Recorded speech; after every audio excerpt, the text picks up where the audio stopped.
It's time for another episode of The Oil Stream with Dustin Nielson and Tom Gazzola, presented by Popeye's Louisiana Kitchen.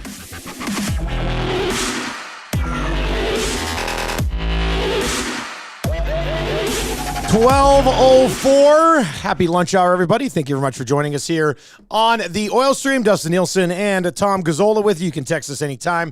780-218-9999. 780-218-9999. You can also hit us up in the nasty chat as well, and we will get to that as we work our way through our show today. I'm all over Zacticum with my volume. Yeah, what? Sorry. Yeah, Zacticum, can you turn me up just a little bit too? I don't know how that's possible. Why would it all of a sudden need to be turned up after? Oh, okay, all right. I was just like, it was just fine on Lockshot. Yeah. What's going on there?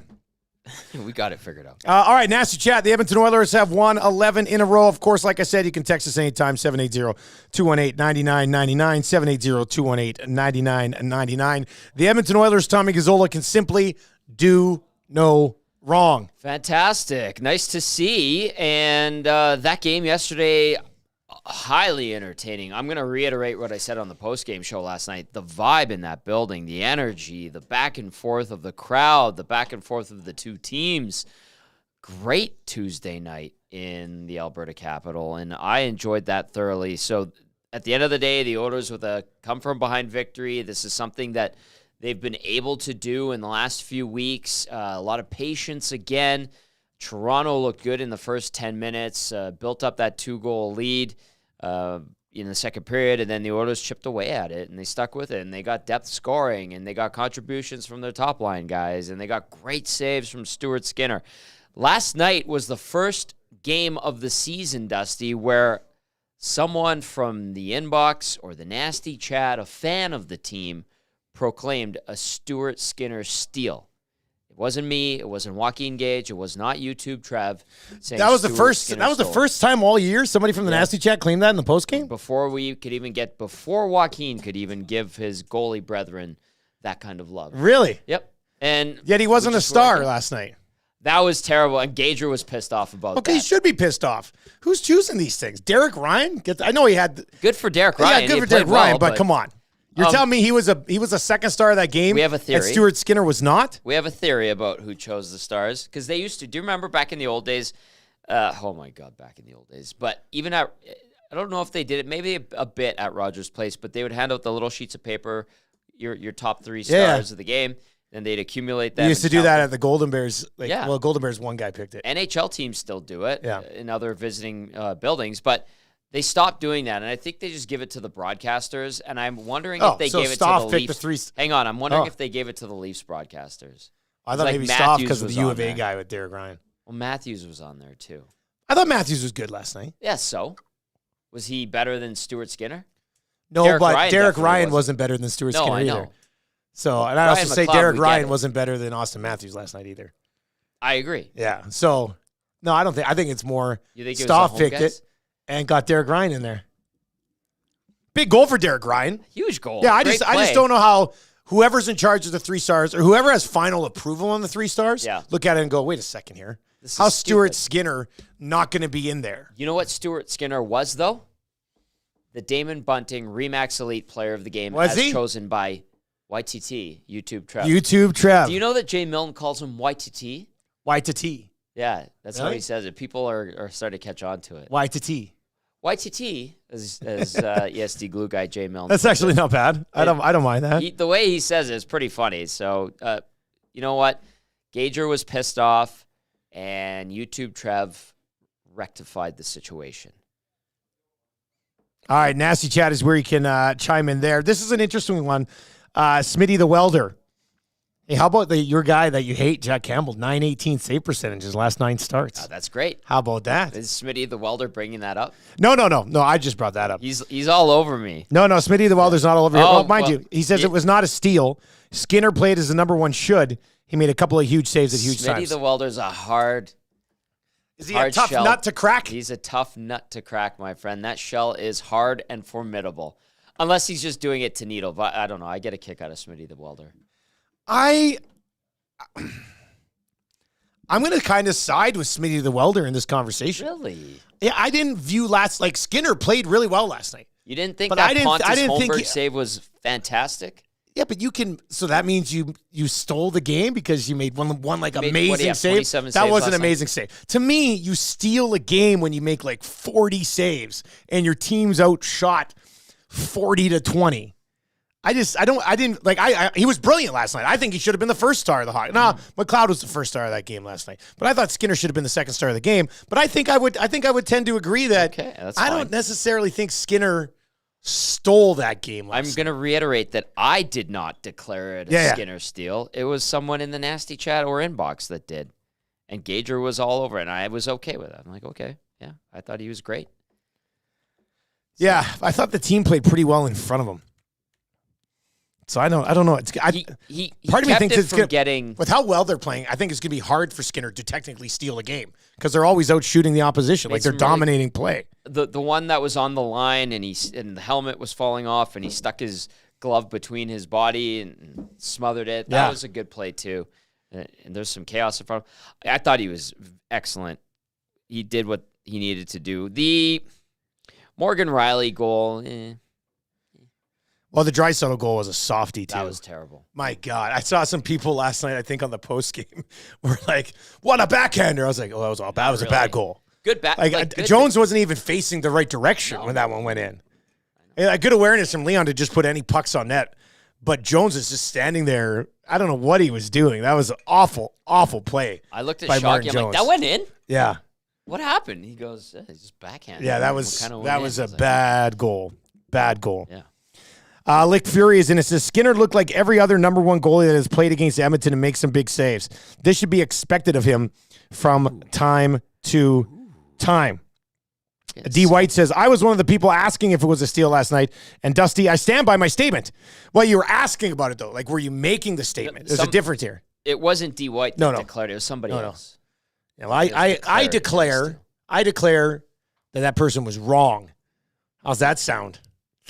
I usually don't like to say mean things about other people, but I think that we probably went a little bit too far. I'm waiting for Gager to get in on the steal of the game. Am I off my rocker? I don't think I'm off my rocker. Listen, I thought he played really well, and if they want to declare it a steal, I'm all for it because he played a good game.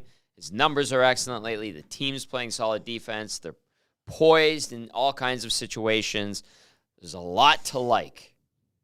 I'm not going to Frank Costanza this and say, I got a lot of problems with this team right now. No. Well, that's impossible to have with this team right now. And if you do, maybe look in the mirror. You can't have problems. You can't have significant problems. I know people still There's people that are nitpick odd things here, but yeah, they're not perfect. Don't get me wrong.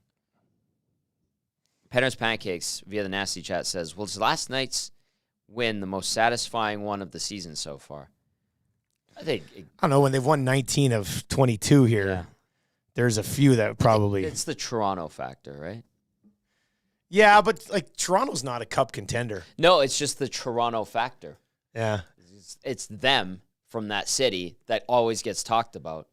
What about the win over Hot Vegas? That was a good one. At one point. Remember that one? They Skinner, a couple goals that you weren't happy with? Yeah, maybe that's why I remember that one. Game. I remember that was a big one. Yeah. That was a big one. They've had a few big ones. The win in New York, I thought, was phenomenal. That was a first back-to-back scenario, and they had won with a come-from-behind game the night before in New Jersey. They go into MSG. The Rangers were playing hot. They get the win there. They've beaten some good teams on this run. They really have, and kudos to them. They get that win in L.A. I thought that was an important victory, although the Kings now are, in a bit of a free fall here, and the Golden Knights have started to stumble a little bit too. So this is good. This is really good. It's a far cry from early November. That's true. Oof.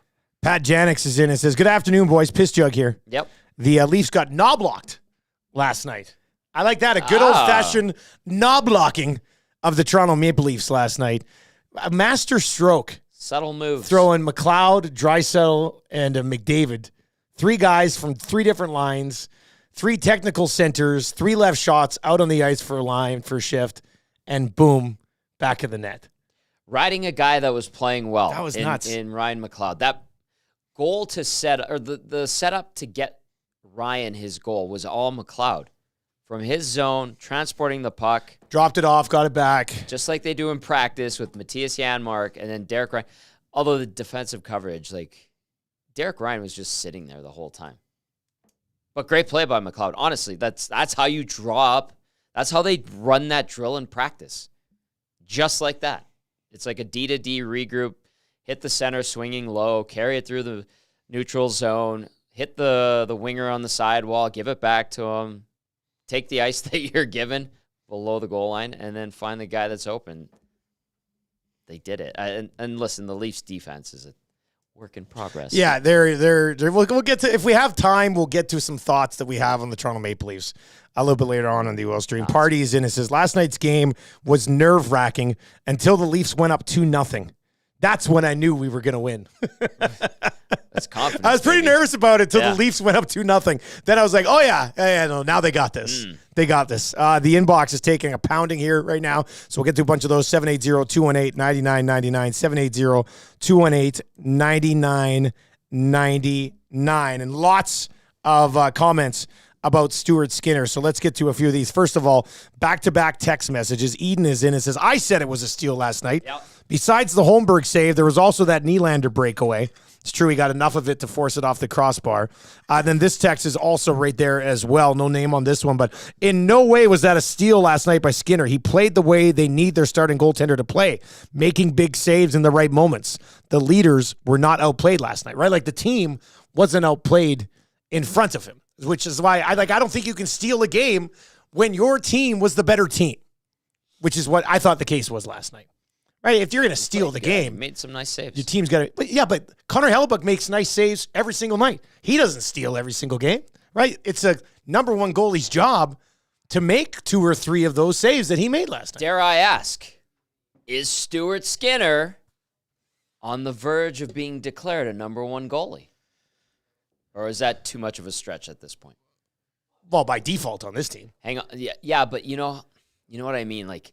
Number one defenseman, number one goalie. Oh, there's only 10 to 12 of them in the league. Yeah, I don't think he's there yet. Is he getting there? Well, that's like the question, a couple of these questions that have rolled in here. Norm is asking, I always look at this one, like, is this a sex name? Norm Peel. There's nothing dirty about you that, got right? This hit guy's with the penis the other exactly, night. That's what I mean. That so that's why hilarious. I got to double check on these now. Norm Peel says, are you going to be comfortable with Skinner in the playoffs? Answer that question. I think the answer is yes. And I was listening to the Nielson show this morning, and Thanks, Tommy. I listen every morning.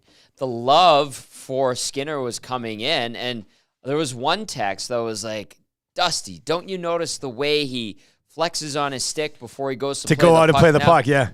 And like a month and a half ago, people were not saying stuff like that. It's those types of texts that come in where people are starting to think this, and you're like, all right, I feel like they're starting to change their opinion of Stuart Skinner. That's why I asked, are we on the cusp of being like, all right, yes, I think he's capable in the playoffs. This guy is only in his second full NHL season. I think we look past that sometimes. I said that this morning too. I said this guy, according to the plan of signing Jack Campbell to the term that they did, Stuart Skinner is way ahead of schedule.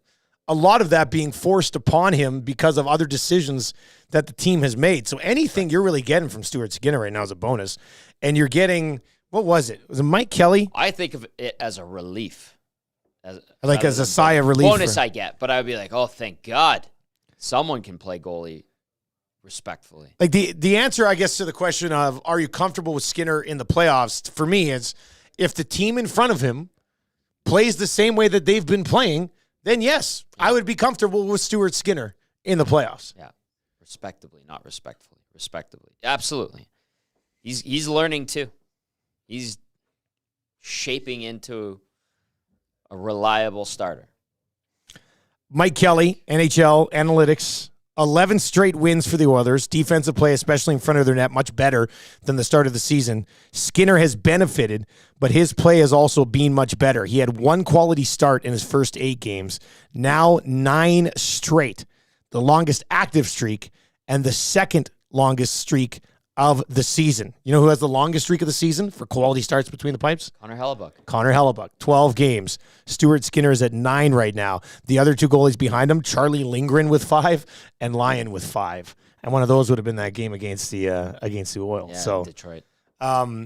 But that's like Stuart Skinner has been playing extremely well right now. Yep. Good. Somebody's already asked, I think, in the text line, who do you start against the Kraken? Gager says go with Pickard because it entrusts Pickard.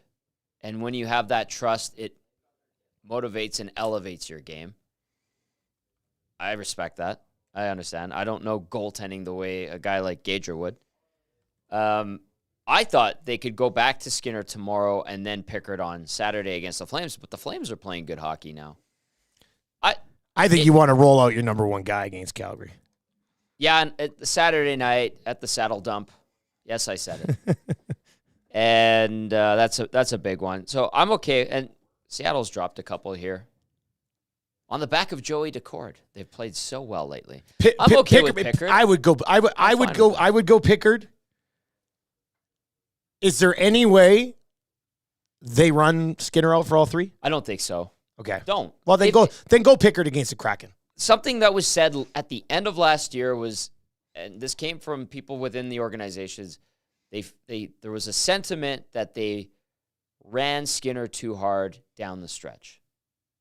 And it may have gassed him by the time the playoffs came around, especially the second round. He was a rookie last year, right? And it's not like he has tons of experience now, but. No.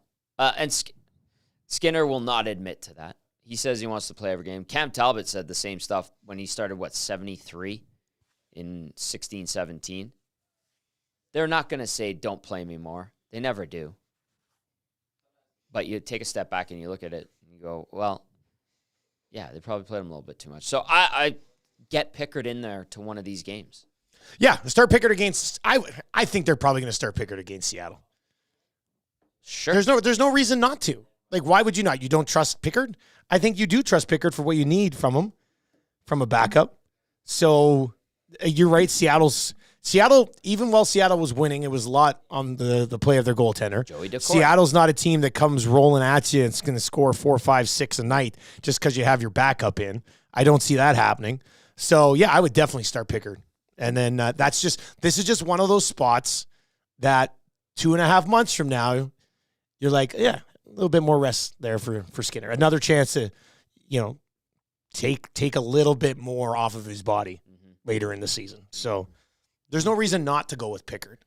So I would think they probably go with Pickard tomorrow, and then you get Skinner on the road.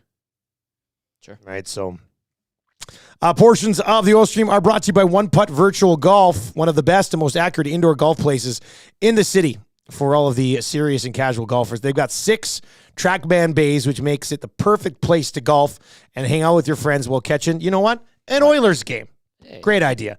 One Putt is hosting their second 4-man cash scramble from January 19th to the 31st, even with a bigger guaranteed prize pool than the first one.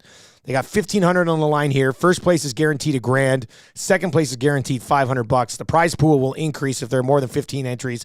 It only costs $250 to put your team in to join. It'll include 4 hours of golf to finish your round anytime during that window between the 19th and the 31st. You can go play with your team. So to learn more, check them out, www.oneputt.ca/scramble, or follow their Instagram at OnePuttYEG.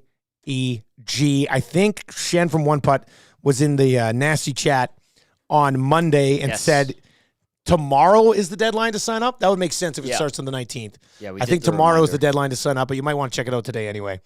www.oneputt.ca/scramble. Big Kiwi says, you can trust Pickard doing his job, but it's the team in front of him that's going to win that game. I take the Oilers over the Kraken 9 times out of 10 right now. And Jim Loves the Mountains says, Pickard against Seattle, make it so. Daryl is in with the Pascal Siakam trade. Did that actually just go down? Okay, just quickly. I mean, this is a sports station. Okay, say that again. Whoa. Siakam to the Pacers. Yeah. And 3 firsts. Wow. 224 firsts and a 2026 first. All right. Well, there we go. The dismantling or regrouping, rebuilding of the Toronto Raptors continues Indiana Pacers finalizing trade. Siakam to deal that will send Bruce Brown, Jordan Ora, 3 first-round picks to the Raptors.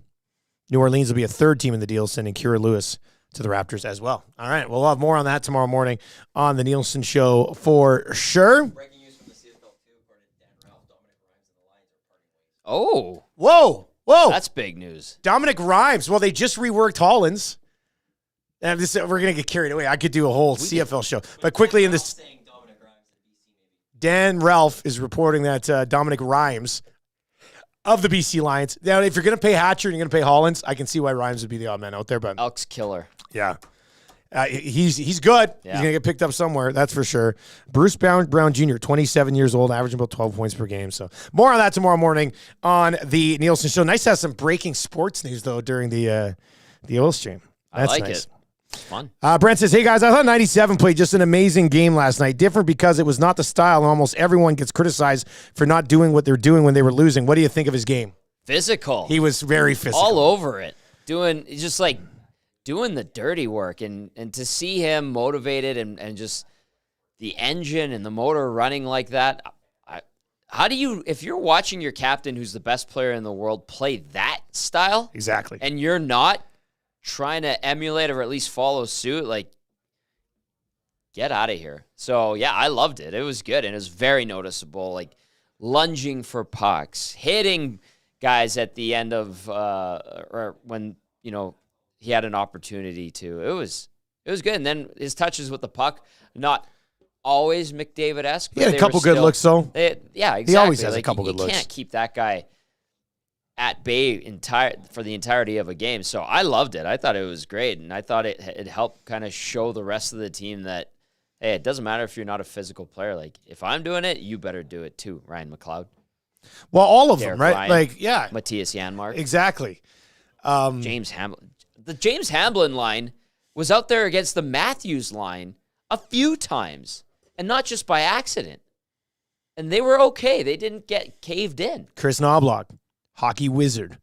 Someone said he was playing chess while everyone's playing checkers. Oh, that's always a great line. A great line. That is a good line when that happens. Okay, so lots of good talk about Skinner. We can come back around to that. 780-218-9999.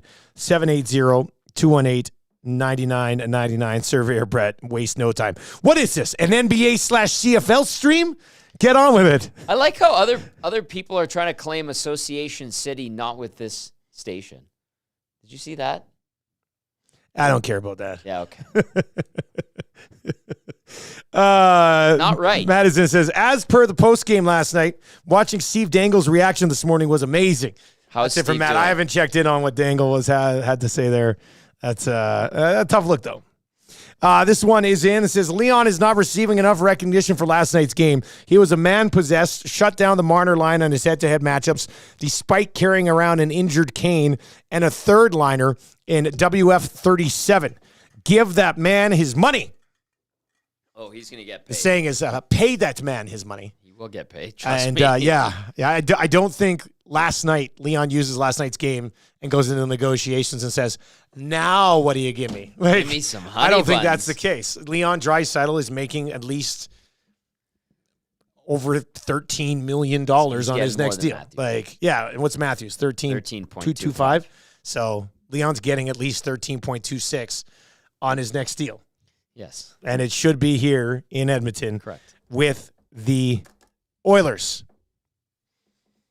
All right, we have to have this Ryan McLeod discussion. You can keep the text messages rolling in, 780-218-9999. Who would you start tomorrow? We also got that. Also, is it true that Holloway will be up for the Battle of Alberta? You hear anything on that, Tony? I have not asked. Sure. Stoff was saying that it looked like it was going to be a thing. Well, what's Phil Kemp doing up here? It's just that hanging around. they're rewarding him. He's like that guy, that gif, that meme where it's like, I'm just hanging around. Yeah. That's pretty much what Kemp's doing right now. Yeah. But he did get to play out of position in his first NHL game. So He made it to the NHL. got to be pretty happy about He that. was rewarded, long-time prospect, and it makes more sense to get Holloway up. Or I don't know where they're at with Broberg or Gleason right now. They're but probably nowhere with Broberg or Gleason, right? Yeah, it's dicey when you only have 6 D-men. They have days between games though, and they're headed to California / the West Coast soon. So Danny T is in and says, Dry seemed just okay to me last night. A couple good back checks. I recall nothing else that blew me away. I thought he was all right. Yeah, I would have him. Like, the entire McDavid line was better. McLeod was probably better last night. But Draisaitl gives you what you're going to get. I had a goal. I mean, it was a good game. I don't think it was a game that, like last night on the postgame show, do you guys talk about Draisaitl? Not really. No. So that's always a good assessment, like immediately following the game. What were the big storylines that kind of popped up, right? McLeod, Skinner, poise, good defense. Hyman getting hosed. What a goal that was. It was a legit call. Yeah. Sportsnet, for some reason, couldn't get us a replay of it while they were reviewing it. It was ridiculous. Blatantly offside. It was, I don't know how they didn't have, they even show like a wide one. We didn't even need the close-ups. You didn't see it again until after the ruling. I was like, this is ridiculous. But a great move at the top of the zone. And then, like, the little fake, and I'm like, is that Connor right-handed? The spicy part was the finish. And then the finish Top was cheese, tight. short side, come on. Yeah. That was probably, we discussed this on our show this morning. Was that his nicest goal of the year? Yep. Had to have been. Yep. Right, he scores a lot of greasy ones. That one was that? What did they say? It's a Picasso. Chef's kiss. Absolutely beautiful. He's feeling, and he felt, I'm sure, angry and upset, and wanted to atone for the Riley goal where he lost his check on Riley, and he did, but it was offside. He is having a monster season. He is, in my opinion, worthy of wearing those really terrible All-Star jerseys. He should have an 18 Hyman in a Doritos blue. No, I don't want to see him in it. He's better than he that. works too damn hard to be stuck in one of those jerseys. Yeah. Let him be on his own, and everything will be okay. Touche. Oil Stream brought to you in part once again by One Putt. Visit them www.oneputt.ca/scramble for more information on the second 4-man cash scramble that they have laid out there over at One Putt. All right, Ryan McLoud. Mm-hmm. What impressed you the more, the assist or the goal last night? They were both two? like wow moments. They were both like, wow, that was nice. Wow, that was nice. Both of them, I think. I said last night, Tommy, on Twitter, I said, and we'll ask you, hit us up, 780-218-9999, or in the nasty chat. What impressed you more from McLeod last night? That's a nice the goal or the assist? Or the play leading up to the assist, including the assist? 780-218-9999. I just said last night, my 3 quick thoughts after the game, that I'm not sure I've ever been as impressed with Ryan McLeod as I was in the second half of last night's hockey game. That's fair. I'll say the assist was the one I would put my vote Yeah, you would, hey? Yeah. The goal was great, though. Like, there's no wrong answer to that, right? It's like, damn, that was a nice goal. Wow, that was a really nice play to set up Derek Ryan. I like that he's playing well, and to the point where the confidence in him is Chris Knobloch throwing him out there later in the game with Draisaitl and McDavid, and that's the right call, and it leads to a victory over a Leafs team that has given you fits over the last few years, despite how they've struggled lately.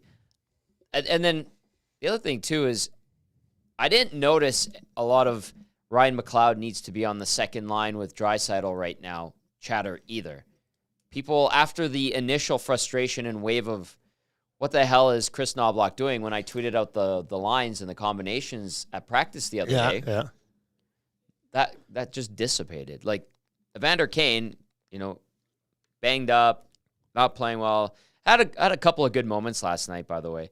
He had one nice drive to the net, just kind of lost the handle on it. Yeah, and Ryan McLeod's supposed to be, I use that word with emphasis, your third line center. And him and Derek Ryan and him were splitting strong side face-offs like D-Rock, Ryan. Which is fine. Yep. Yeah, that's okay. They've got options. So none of that conversation really came up, and he's supposed to be your second or third line center going forward, and it's nice to see him getting to that level where you were hoping he would get to. And I think yesterday was a another example of that. What does he have? 11 points in his last 10 games. 11 points in his last 10 games. So Like, this is not sustainable. Probably not, but this is good. Confidence is back. He's moving his feet, making the right plays. He's being rewarded for it. Defensively seems to be all right. Hopefully his faceoffs continue to improve. Coming into his own, consistent, solid play from a guy that's supposed to finally achieve that level of play is a check mark, I would say. And so I know on the Nielsen show, and Eric read this text, it was about him becoming Kyle Connor. Let's tap the brakes on that. That's not going to happen. Yeah, that was a wild one. That's out there. I appreciate the excitement. But if he gets you 20 and 20 as your third line center for the next 5 to 10 years, it's pretty damn good. Yeah, well, somebody texted in and said, hey, fellas, I really like the way that McLeod has been playing as of late. Do you think he can become a 2020 guy? That would be like ceiling and fantastic. Hopefully he breaks through that If ceiling. McLeod becomes 2020 guy, you're very happy. Yeah. 15-20 sounds nice. 35 points for a guy who's going to mostly play third line center. PK. He's been spotty on PP2 lately. He was off of it for a bit. Yeah. Who was on PP2 last night? They came, I know, but they came out last night for like half. Connor Brown was on it. Yeah. Vander Kane was on it. Kane, Brown. I thought McLeod might have been on it. Fogel's been on it. I thought McLeod might have been on it last night because I was just like, oh, is McLeod back on it? Maybe I'm wrong. And they've been running Ekholm and Nurse. Yeah, they've usually been running the two defensemen on the second one, which makes sense. It's not like they have a ton of other forward options that you're going to throw out there in that situation anyway. Spency 5 Centsy, yes, emphasis. Yes, on what? Emphasis. When I said emphasis. Oh. As emphasis. He caught it. Appreciate that. I'm just checking the power play time last night. I wanted to see if he was back on there. You don't have the PP time just on the main page anymore? Yeah, they used to. They've changed it. I know. It's This is annoying. ridiculous. It is really annoying. You got to go into like the game summary or Event summary? It's a pain in the ass. I thought he was. There we are. You find it? Yep. Ryan McLeod. Yeah, 18 seconds. No, but that would have been the tail end of it. Yeah, him and Fogel. Fogel played 40 seconds on the power play. He must have come out for the final 18 because the other guys were out there for 48 or 58 seconds. So I was actually surprised. I liked it. They took that unit off, the first power play unit. They took off after a minute and 2 seconds on that power play. I thought for sure they would have stuck him out there for a little bit more. Oil Stream brought to you in part, of course, by Popeyes. We can get you. Where are those cups? I had those cups kicking around here. There we go. Look at these cups. See, you stack them, make everything neat. Oilers collected. No, we got to put them out so they show real nice, Tommy. You have 15 Zach Hyman. mice on the There's desk. 2 mice. You have And I need them 19 both right now. notepads, There's 1 notepad, a water bottle. a water bottle to quench my thirst. My phone here. It drives you nuts, eh? You're a little OCD. Yes. Nuge. Love it. Nurse. Love it. Ekholm. The Viking. Those are the 4 cups you can get at Popeyes and only at Popeyes. The Hyman Cup is available right now. It's part of the Oilers meal. $16.99. You get the spicy or regular chicken sandwich. Look at this guy cleaning up the cups. I'm happy to No, leave no. them. You can clean them up, buddy. That's good. That's good. You tell me. That's okay. No, you can take them away. I know it bothers you. You get the spicy or regular chicken sandwich. You get the nugs. You get the fries. You get the dipping sauce. You get the medium drink, and then you get the collector's cup as well. Only at Popeyes. This tube talks and it says, I count 17 notepads. There's 1 notepad, and I use it for all of the different shows, like for Oil Stream 2 Guys and Oil. Like, come on. It's not that ridiculous. I believe this weekend in Calgary is a Heritage Classic jersey night. That would make sense. Yes. And then they will wear them at home on the 24th of February. So you're going to see the Heritage Classic jerseys 2 more times. Matt is in and says, I picked up a Hyman one yesterday. The clerk also told me when I asked for the meal if I just wanted the cup. Like, are you just here for the cup? Like, well, they are collector cups. Yeah, but you have to get the meal, I think. Pretty sure you have to get the meal. Yeah, it's the Oilers Oilers meal. That's right, Matty. Yeah. Maddie's all over it. Nutsy Nielson says Tommy just couldn't help himself What? with the cups. You couldn't just leave the cups up. I can put them back up. No, you can't. I I don't think you could. I have no I think problem. I think you physically could not put those cups back up here. It would drive you nuts. No. I'll put them back up. It doesn't matter. We don't need them here. You want to get them, you get them for yourself at Popeyes. By God, It is Heritage Tommy's Classic putting it up. Jersey It night is on Heritage Classic Saturday. Jersey Yes. night. Yes. So that'll be a good look, except for the Flames ones, which sucked. I didn't mind them, but the Oilers ones are nicer. Here are the cups, Nutsy Nielson. There you go, buddy. Are they symmetrical, I hope? Yeah, you went to the little pattern there. Look, I shouldn't have done that. I feel bad. I left my charger on. I was going to say, your Shame. side of the table's looking pretty sloppy, Well, Tommy. we're going to fix that right now. Your side of the desk certainly needs to improve. Done. Danny T, I like it. Let's put that right there. Are you kidding me right now? I'm going to throw this.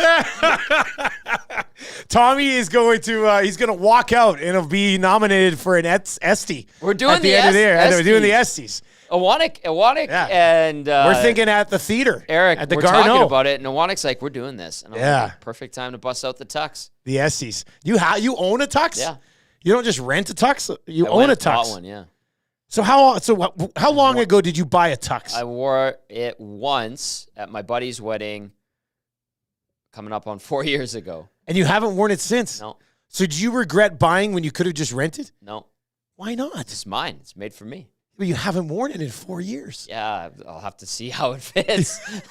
That's it wild should to be me. okay. Did you get a deal on it? Yeah. Oh, yeah. okay, good. Yeah. Okay, It like a didn't wedding cost deal type me, of thing? Like, ridiculous. Oh, okay. Well, that makes Like sense. it was. So I guess I it's nice to paid. have a tux around. Yeah, it's good, and it's mine. Like nobody else's balls were in there. I know you can dry clean them, but it's all mine. Okay. These are things I think about. You just saw me with the cups. Like So every time, well, I guess you probably don't wear any rental clothes ever then. reluctantly. I mean, like, not for that a we buddy's really wedding. do. We for a buddy's wedding. Well, all that's my it. buddies are married, and now some getting divorced. Yeah, and they might get married again, They and then might. you can I'll put just- your balls in somebody else's pants that have already, it's already been there, right? Yeah. Yeah, that's Weddings get messy, and the rent is it's the affordable right way to go generally. But I think about those things like some dudes' balls were in these pants. They weren't multiple dudes. They weren't free balling probably, buddy. Like And if some, they get some cleaned guys after. are gross, man. so gross that dry cleaning still wouldn't make you I feel trust comfortable. dry cleaning. I'm just gonna leave it at that. In my mind, I don't want to think past that. Oh boy, did you just move my water bottle? Yeah, Put it behind a cup. Nobody will see it. for emphasis. There we go. There we go. Tube Socks and this says my son owns a tux. That's Yeah. probably not surprising here. Tube Socks' son His son is a is- well-dressed young man. Yeah, Julian. Yes, very stylish. All right. What else from the post game last night? Anything else jump out? We've hit on McLeod. We've hit on Skinner. I know somebody was asking, when do you guys think they'll lose? We'll take a look at the schedule. We can get into the Toronto Maple Leafs a bit as well. Are we missing anything else from the game last night? Oh, actually, I want your thoughts on the winner, on the McLeod goal. Yeah. McDavid's parked right in front. What did you make of Matthews there? Because have you watched it back? Just kind of leave him. What's that? Well, he not only does he leave him, he leans back out of the way of the shot, which then goes top corner. Yeah. Now, I know I saw some people say, well, Dusty, shouldn't he move aside so his goalie can see it? And I know people in Toronto today are going to be like, Austin Matthews could have stayed in front of that shot and blocked it and challenged it or done something. Instead, he backed off of McDavid. McDavid stayed as the screen, and the shot went right between Matthews and McDavid. Yeah. Because if Matthews doesn't back off, that shot probably hits him in the side, and they don't give up that game-winning goal at that moment. So were there some hot takes on that one last night? Nobody said anything about that. They Really? just gave the brilliance of the shot, and then people were talking about McDavid providing the screen, which is great. Now, if that was a Leafs post-game show last night, and it was me and Joaquin Gage and YouTube Trev in an alternate universe covering the Leafs every night, we would be all over Matthews for backing off like that and making the wrong decision. That's what we would do. Instead of challenging, trying to take away the shooting lane from McLeod and hoping Jones could, look through some traffic to spot the puck. That's how I think we would approach that. So we've done that at times this year when Darnell Nurse makes a mistake on a play like that, when Leon Draisaitl leaves a guy wide open. Heck, we pointed out that Hyman left or lost his check on the Riley goal, and it was Riley.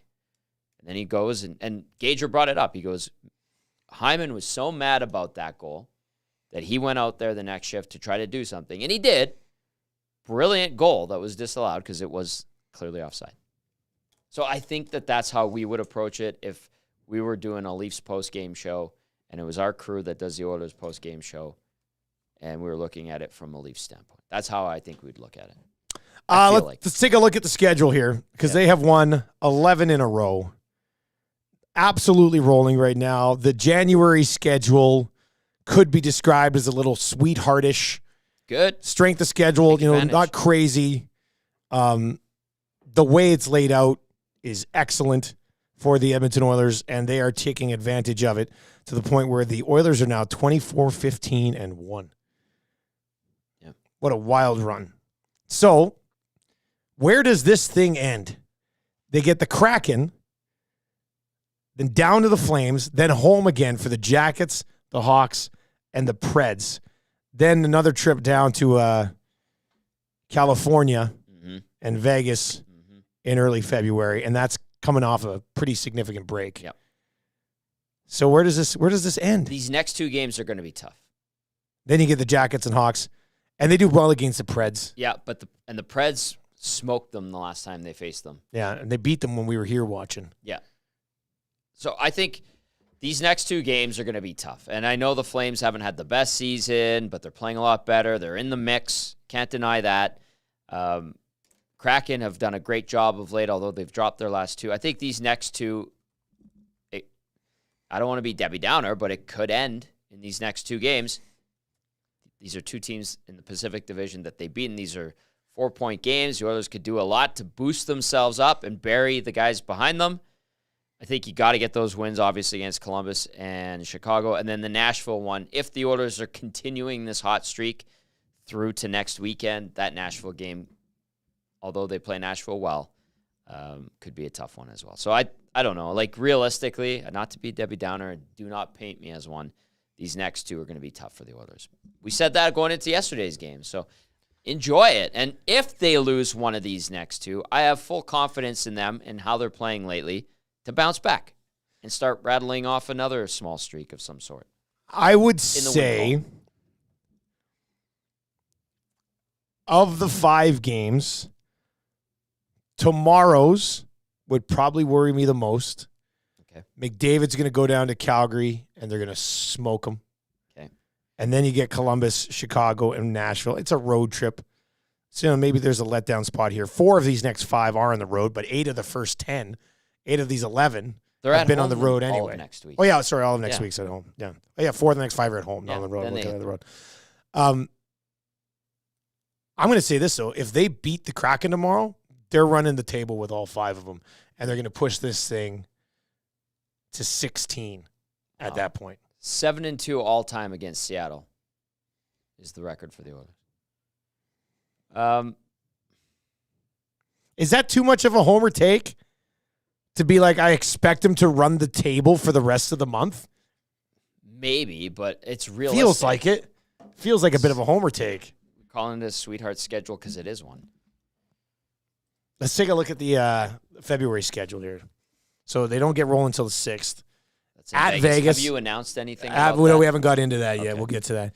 At Vegas, then at the Ducks, at the Kings, home to the Wings, at the Blues, at the Stars, at the Coyotes, home to Boston, home to Minnie, home to Calgary, home to the Kings, home to the Blues. I mean, there's one back-to-back. That schedule's not a killer. It's more difficult than January's, but it's not a killer. No. And then March is at Seattle, home to the Pens, at the Bruins, at the Jackets, at the Sabres, at the Pens, all part of that road trip with the Bruins. Home to the Caps, home to the Avs, home to the Habs, Sabres, Leafs, Sens, Jets, Kings, Ducks.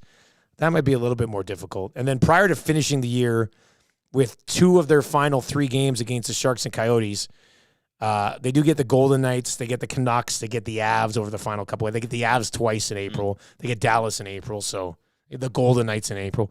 That'll be an interesting way to finish the season. Like with some pretty stiff competition down the stretch, kind of get you into full-blown playoff mode because you'll be battling for some type of playoff position at that point. Am I crazy? As you're going through the rest of the schedule, am I crazy to think, I am not too worried about them in these games. Not too worried about, what do you mean? The Oilers, just, I think they could win that. They could win that. Okay, Winnipeg's going to be a real tough one. Dallas gives them fits. Okay.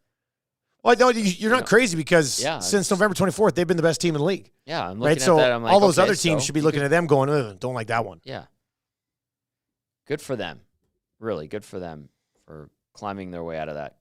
Danny T is in and says the longest winning streak is from the Penguins back in 92-93 with 17 wins. The Oilers' current streak is ranked 32nd all time. Cool. And then Philly has the record streak of 35 in 79-80. But Jenna, is that was that wins or was that also include ties? I think that was 35 without a loss, wasn't it? Yeah, right? Unbeaten. I think the Philly one was unbeaten. Big U says, I'd rather play the better teams at the end versus playing bottom feeders and not preparing for the playoffs. Well, they get a little bit of both. They get the Coyote. Well, not Coyotes aren't bottom feeder, but they get the Sharks. Coyotes, we'll see where do you think the Coyotes are at when the Oilers play them twice in the final 14 days of the season? Like, do you think they're still fighting with like Nashville and they're plucky, man. Bukestad hack trick a few days ago, like everything's going right there. Michael Kesselring getting in the mix. Who knew? Well, by that time, Bukestad will be an Oiler again, though, so you don't have to worry about him then. And Klim Kostin too. No, not Klim Kostin. Just Nick Bukestad. I would definitely find a way to bring Bukestad back, though. What about Marc-Andre Fleury? Do you think there's any chance? He has a full no trade and does not want to be the backup, apparently listening to the But insiders. He is a backup. But that's apparently what I think it was LeBron or Drake said it yesterday on Insider Trading. I'm like, okay, well, I think you'd be fantastic here. Man, come here for, what would it be, 3 months? Yeah. 4 months? Yeah. There's a chance that Skinner stumbles in a playoff game. They go to Marc-Andre Fleury, he stands on his head, and he takes them on a run. Like, I don't think that's completely out to lunch. He's a great goalie, and it sounds like an awesome guy. Wave that no move. Come for a run in Edmonton. Come to Edmonton. And become a hero forever, even just in a support role for Stuart Skinner. I think that would be absolutely fascinating to see happen. Yeah, it would be. Highly unlikely, but still. Nutsy Dielson says, I need Van to start tanking. I made an off-season bet for the Bills and Oilers to come in first in their divisions. Oh, that's nice. Is this half glass full, Dusty? I'm always half glass full, right? First half of the year, still trying to be half glass full. Half full glass? Glass half full. Yeah, what did I say? Half glass full. That's okay. Glass half full. The intention was there. Yeah. You got to keep your glass full at Boston Pizza, where you can watch the Oilers game. You get $5 off medium pizzas. You also get an awesome deal on tankards of Canadian and Coors Lights. Those bad boys are $1 off during the game. So this is an Oilers game night. You go to Boston Pizza and get your hands on tankards of Canadian or Coors Light, $1 off. 550 shots of Fireball, Jaeger, Burt Reynolds, Purple Rain, and Honey Jack, and $5 off medium pizzas as well. So that is absolutely wonderful deal at Boston Pizza, where every single day in the month of January is Pasta Tuesday. You get all the deals that you usually get on Pasta Tuesday in the month of January on Monday, on Wednesday, on Thursday, and Friday, on Saturday and Sunday, and also still on Tuesday, of course. I love Pasta Tuesday. I love pasta. We need a Stanley Cup winner on the roster. Why not Marc-Andre Fleury? How much would that help? I have no qualms. Somebody with a cup ring, no matter how good they are at this point. Just somebody who has been there and done that, regardless of the role they had on that team, regardless of the role they'd have on this team. Alex Chason? I'm kidding. Rings in the room. That could be the program. That could be the deadline theme. Rings in the room. Do you view that as being important at all in any way, shape, or form? I think so. I think there's something to it. Like even as a number 7 defenseman who's won a Stanley Cup, might not even play in the playoffs. Right. Still valuable in some way? Yeah. Well, they only have 6, or when they send Phil Kemp back down, they'll only have 6 healthy D-men if the guy coming up is Holloway. Yeah. Yes, absolutely. Rings in the room. I like it. Guys talked about how good Duncan Keith was in the room and helped them, get them right in the right mindset and focus. I mean, he's a legend, Hall of Famer, but I like the idea and premise of it, especially for if you're adding a depth veteran guy. That would be great. Doug Dad says that's Patty Maroon. Mark says it's Corey Perry. Maroon, a bargain contract on Kessler. For the end? Oh, we can get to it now. It is almost the end. Okay, well, it's just Maroon. Yeah. I like the idea of Maroon. I don't know if he's on the list. I know Perry and Monahan are on the list for the Oilers. Ooh, the list. And the meetings. Everybody was in tow in the press box from Hockey Ops yesterday. Meetings coming up this week. Game planning for the deadline. For the deadline. Yes. Here's a little bit of cap space. Yes. Let's see what they do. Actually, I want to ask you this. I had this in my my notebook. That is indeed on the desk.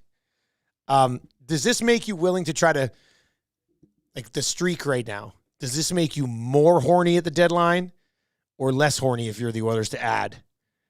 Because you're rolling. I mean, everything's going, you're 19 to 22. Like, I think you change or you maintain your horniness. You do? Doesn't affect your horniness. Yeah. You are horny to make your team better. Like, you should already be as horny as you possibly could be anyway. Yeah. So just maintain that level. Feeling frisky. Okay, that makes sense. I think it just changes. I was just wondering, like, if one of the needs was a third line center, yeah, is McLeod now a third line center that you can rely upon in the playoffs? Yeah, I still don't know the answer to that.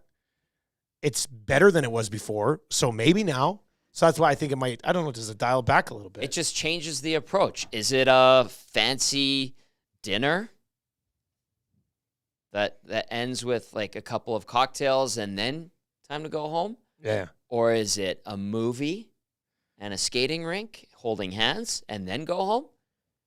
Or is it just Netflix and chill? Did you ever take that girl on that skating date? Not yet. Oh. It's gotten cold. Real cold. What's gotten cold? The weather. Oh, I thought you meant the relationship. Oh, no. Oh, okay. I wasn't sure if you were still like playing coy with no. No, okay. No. It's all good. Anyway, you want to get to Ennis? No worries. You want to get to Ennis? Yes. Let's wrap up with this. Guy from Edmonton, really nice guy. Great parents as well. Is he a White Mud West guy? I don't know. I think he was a KC. He was KC before. I think, like, if you walk into the White Mud West offices, I think he started, because White Mud West only goes up to like U15. Then you go play somewhere else. And he went to KC. I know that. Yeah. So I think it was Tyler Ennis. I think Tyler Ennis was a White Mud West guy that both of my kids are trying to, make that legacy live on. Yeah. He's done a great job establishing it for sure. Tyler Ennis has announced his retirement from pro hockey. Super nice guy, consummate pro. Comes from a great family and an Oiler, a good one. Ennis was good. Yeah. Had his moments.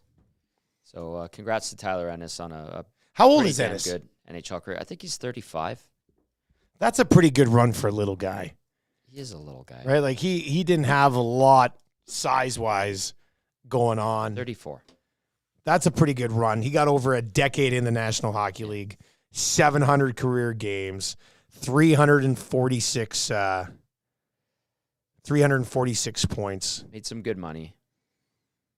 Played in the World Juniors, and as recently as last Christmas, played in the Spengler Cup. He was on that Spengler Cup roster last year, not this year. That was a bad Spengler Cup roster, but he was on that one. He was on that one. All right, to Tyler Ennis. They get the Kraken tomorrow. Another tidy, low-scoring affair. I want to see some goals. They got 4 last night, but you want to see like a 6-7 spot put up? Give me the over tomorrow. That'd be nice. I mean, I like pounding the overs, so I don't see that though. I know this last 2 weeks or week and a half has been low scoring hockey. Although we got 6 yesterday, 1 with the empty netter. I don't know, 5-2. Preferably Oilers for the sake of everybody in this city and this hot streak, but. We'll see. Joel's in and says, "Mommy, what does horny mean?" Well, I'll just quickly explain this. Horny is how active you want to be prior to the NHL trade deadline. That's right. That's what I believe that's in the dictionary somewhere. Yeah. As always, the Oil Stream brought to you in part by Boston Pizza, Popeyes, One Putt Virtual Golf, and our great betting partners over at Coolbet. Careful with all your cups on the table. You're making this big mess like My this. cups. Unbelievable, Get Tommy the Hyman Gazzola. cup. Yeah, thank you very much for joining us once again. We'll be back on Friday with another Oil Stream. 2 guys and a goalie in the lunch hour time slot tomorrow here on Edmonton Sports Talk. Myself, Gage, and Cass will be getting ready for the Seattle Kraken. I'll be back with the Nielsen Show tomorrow morning here on EST. And if you are listening right now on TuneIn or at EdmontonSportsTalk.com, Nielsen Show replay from this morning. It was a good one as we broke down the Edmonton Oilers, making it 11 wins in a row. Tommy Gazzola, I will talk to you tomorrow, buddy. Okay.